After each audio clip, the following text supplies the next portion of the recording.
ABP news आपको रखे आगे। साफ हो चुका है कि किसान नेताओं ने अपने समर्थकों को भड़काया और इसके खिलाफ दिल्ली पुलिस ने मुकदमा दर्ज कर लिया है। दिल्ली में 26 जनवरी की हिंसा के दौरान किसानों के बीच बैठे लोगों ने ट्रैक्टर मार्च को टेरर मार्च में तब्दील कर दिया। किसानों के हक के नाम पर दिल्ली को तहस नहस कर दिया। लेकिन उस दिन दिल्ली पुलिस ने जो संयम दिखाया, उसकी वजह से दिल्ली पुलिस की खूब तारीफ हो रही है। आपको हम तस्वीरों के जरिए दिखा रहे हैं कि किस तरह से दिल्ली पुलिस ने हर जगह जहां पर भी किसान उग्र हुए वहां संयम से काम लिया।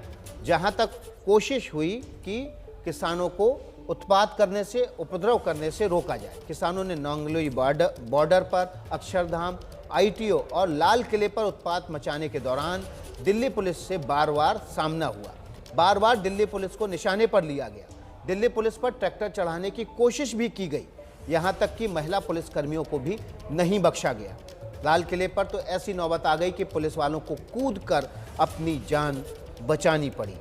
ये पुलिस वाले 20 से 30 फीट ऊंची दीवार से खाई में कूद गए ताकि अपनी जान बचा सके। लेकिन इसके बावजूद पुलिस ने अपना धैर्य नहीं खोया, अपना आपा नहीं खोया। आंदोलनकारियों के हमले में 394 पुलिस वाले घायल हुए। कुछ पुलिस वालों को तो आईसीयू में भी भर्ती कराना पड़ा है।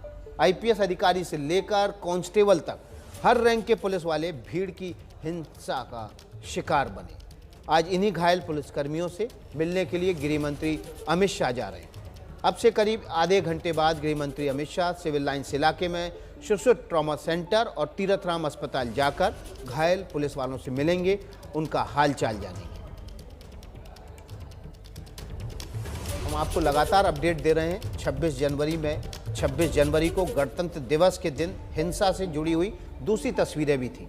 हिंसा के इतर उस दिन गणतंत्र दिवस भी था और गणतंत्र दिवस समारोह भी था, जब दिल्ली पुलिस की 2 बहादुर महिलाओं ने इसी दिन उस ट्रैक्टर मार्च को रोकने की कोशिश की जो गलत दिशा में जा रहा था। यानी कि गाजीपुर बॉर्डर से जब किसान नेता राकेश टिकैत के नेतृत्व में किसान दिल्ली की तरफ बढ़ने लगे तो गाजीपुर बॉर्डर पर 2 महिलाओं ने इनको रोक लिया। ये दिल्ली पुलिस की कर्मी थी और इन्होंने ट्रैक्टर के आगे खुद को खड़ा कर लिया। पुलिस वालों ने, इन महिला पुलिसकर्मियों ने ट्रैक्टर को आगे जाने से रोका। किसानों के एक ट्रैक्टर ने बैरिकेड तोड़ा तो दूसरी जगह तोड़ने पहुंची तो वहां पर इंस्पेक्टर पुष्पलता और उनके साथ मौजूद थी सुमन कुशवाहा। दोनों ट्रैक्टर के बोनट पर लटक गए। वहां पर किसान नेता राकेश टिकैत खुद मौजूद थे। ये दिल्ली की तरफ बढ़ रहा था। किसानों की बात को नज़रअंदाज करती रहीं, उनकी बात को वो अनसुना करती रहीं और ट्रैक्टर को आगे बढ़ने से रोक लिया।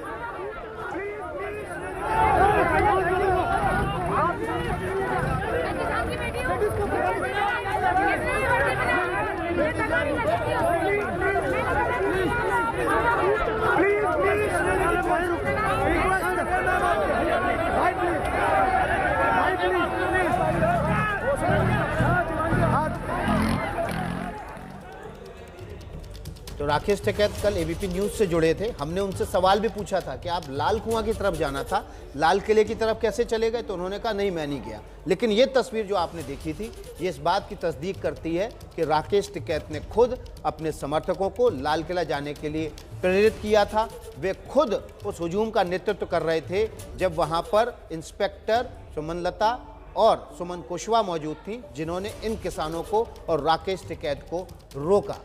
आगे बढ़ते हैं खबर में। हिंसा में महिला कांस्टेबल ऋतु भी घायल हुई। कई 394 पुलिसकर्मी घायल हुए। लाल किले पर वो ड्यूटी पर तैनात थी। ऋतु की जुबानी सुनिए, उस दिन क्या हुआ। दिल्ली के मॉरिस नगर थाने में तैनात कांस्टेबल ऋतु की ड्यूटी भी 26 जनवरी को लाल किले पर लगी थी, जब भीड़ या फिर यूँ कहें उपद्रवियों ने हमला किया, वहीं पर मौजूद थी और इनके पैर में गंभीर चोट आई है, जिसके बाद इन्हें अस्पताल में भर्ती कराया गया है। ऋतु, क्या हुआ था?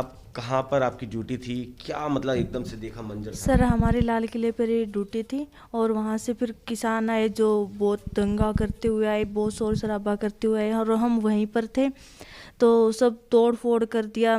तो अपनी जान बचाने के लिए हम साइड में हट गए थे। उसके बाद उन्होंने अंदर एंट्री करी। हम सब शांत थे, कोई कुछ नहीं कर रहा था, सब उनको शांत कर रहे थे पर वो शांत नहीं हो रहे थे। उसके बाद उन्होंने फायरिंग वगैरह की और पत्थरबाजी करी, तलवार चलाने लगे। फिर सभी अपनी जान बचाने के लिए इधर उधर भाग रहे थे, हम भी भागने लगे। हम भाग रहे थे, मैं और ये रेखा मैडम दोनों साथ में थी। उसके बाद हम भागने लगे, तब भी एक खाई सी थी, हमने देखा खाई है, उधर से साइड में से होने लगे तो वो ग्रिल टूट गई जो खाई के पास लगी हुई थी, और वो ग्रिल टूट के हम उसके नीचे दब गए। इनके पेट पे गिरी और मेरे पाँव पे गिरी, जिसकी वजह से हम चिल्ला रहे, रो रहे जोर जोर से कि हमें बचाओ, कोई निकालो, हमें निकालो, पर कोई निकाल नहीं रहा था। सब ऊपर से कूदते जा रहे थे, कोई धक्का दे रहा था किसी को, ऐसे ही कूद रहे थे और हम चिल्लाते रहे। हमें लग ही नहीं रहा था कि आज हम बच जाएंगे। अगर ये ऐसे ही कूदते रहे कि तो वो फिसल भी सकती थी, जिसकी वजह से हम नीचे गिरते और बचने का कोई चांस ही नहीं था। फिर हम कुछ 10-15 मिनट तक वहाँ दबे रहे, चिल्लाते रहे। फिर कुछ आए जिन्होंने हमें बचाया, वहाँ से निकाला। वहाँ से निकालने के बाद कुछ जिन्होंने तलवार ले रखी थी वो आए, वो हमें मारने लगे। पर कुछ किसान ऐसे भी थे जिन्होंने हमें बचाया भी था, और कुछ ऐसे थे जो हमें मार भी रहे थे। तो उनमें से किसी ने कहा कि ये भी तो पुलिस वाले, हम इनको भी मारेंगे। तो कुछ ने कहा नहीं, इनको नहीं मारेंगे, इनकी क्या गलती, ये अपनी ड्यूटी कर रही है, हम नहीं मारेंगे। कुछ बचा रहे थे और कुछ मार रहे थे। जो मार रहे थे वो नहीं लग रहा था कि वो किसान है। हथियार उनके पास पत्थर भी थे, भाले भी थे, और रोड भी थी, तलवार थी, हसला भी ले रखा था उन्होंने, और सब चला रहे थे। कुछ देख नहीं रहे थे, बस आंखें बंद करके वो मार ही रहे थे। कैसे उन्होंने ये सब इतना उपद्रव किया?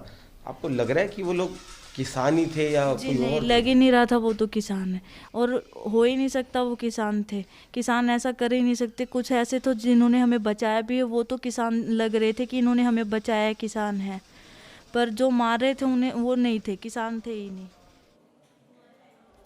तो हमने लाल किले की तस्वीरों के साथ ऋतु की कहानी इसलिए सुनाई ताकि आप समझ सकें कि उस दिन लाल किले में क्या हुआ और बाकी दिल्ली में क्या हुआ, जहां की तस्वीरें हम नहीं कैद कर पाए कैमरों में, और इसलिए आपके सामने नहीं रख पाए। लेकिन इस कहानी से साफ हो गया कि किस तरह से किसानों में छुपे कुछ लोगों ने उपद्रव मचाया और किसी को भी नहीं बख्शा। हम ले चलते हैं आपको उस हॉस्पिटल में, तीरथ राम हॉस्पिटल, जहां पर अब से कुछ देर बाद गृह मंत्री अमित शाह पहुंचने वाले हैं। और वहां पर जो मौजूद हैं पुलिसकर्मी जो घायल हैं, कुछ आईसीयू में हैं। एक राजा नाम के पुलिसकर्मी आईसीयू में एडमिट हैं, जबकि भवानी नाम की एक महिला पुलिसकर्मी है, वो वार्ड में एडमिट है। कुल मिलाकर यहाँ पर 41 पुलिसकर्मी इलाज के लिए लाए गए थे। 39 को एमएलसी के बाद, प्राथमिक उपचार के बाद, उनको घर जाने दिया गया है। लाल किले पर हुई हिंसा में 20 से ज़्यादा पुलिसकर्मी केवल लाल किले पर ही घायल हो गए थे।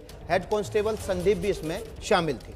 घटना को याद करते हुए संदीप बताते हैं कि किसानों के हाथों में तलवार, भाला, लाठियाँ सब कुछ था, जिससे वो पुलिसकर्मियों पर हमला कर रहे थे। संदीप का तीरथ राम अस्पताल में ही इलाज चल रहा है। 20 जनवरी को लाल किले पर जो हुआ वो पूरे देश ने देखा। पुलिसकर्मी अपनी जान बचाने के लिए भाग रहे थे। इस वक्त हमारे साथ कांस्टेबल संदीप मौजूद है, जो कि खुद लाल किले पर ही मौजूद थे, वही ड्यूटी लगी थी। संदीप, क्या हुआ था? मतलब पूरी घटना, कहाँ आप थे, अचानक से आए, क्या हुआ? भीड़ ही थी, एक हिंसक भीड़ बन गई जो चलते चलते आगे इन्होंने रास्ते भर तोड़फोड़ मचाई है, सरकारी संपत्ति को नुकसान पहुंचाया है। लाल किले पे आने के बाद इन्होंने वहाँ पे काफ़ी संख्या में उपद्रव मचाया है, काफ़ी ज़्यादा इन्होंने तोड़फोड़ की है, मारपीट की है। जैसे हमारे सीनियर ऑफिसर्स ने हमें ब्रीफ किया था कि संयम के साथ रहते हुए हमें सुरक्षा करनी है, ताकि वहाँ जो इनोसेंट लोग हैं उनको कोई नुकसान ना हो पाए। और इन उपद्रवियों को साइड में ले जाने के लिए थोड़ी बहुत कोशिश की है, लेकिन स्थिति बिगड़ी है। और वो लोग कहाँ थे मतलब, और कहाँ से अचानक से ये भीड़ थी, उन्होंने हमला किया? हम लाल किले के अंदर की साइड में साहब के साथ थे। तो वो लोग किसान तो नहीं थे, लेकिन किसान के नाम पे वो जो गुंडे थे वो नशे की स्थिति में इतने बुरे थे कि उन्होंने कुछ नहीं देखा। उन्होंने काफ़ी ज़्यादा हंगामा, उत्पात, काफ़ी उपद्रव मचाया है। और हमारे क्या था उनके हाथ में, किस तरह के हथियार थे? डंडे थे, लाठियाँ थी, कृपाण थी, त्रिशूल थे, भाले थे, बहुत सारी, त्रिशूल तो नहीं, खैर तलवार थी, सॉरी उसको याद। तो बहुत सारी चीज़ें ऐसी थी कि मतलब जिनके थ्रू उन्होंने मारा है स्टाफ को बहुत ज़्यादा बुरी तरह से। नारेबाजी कर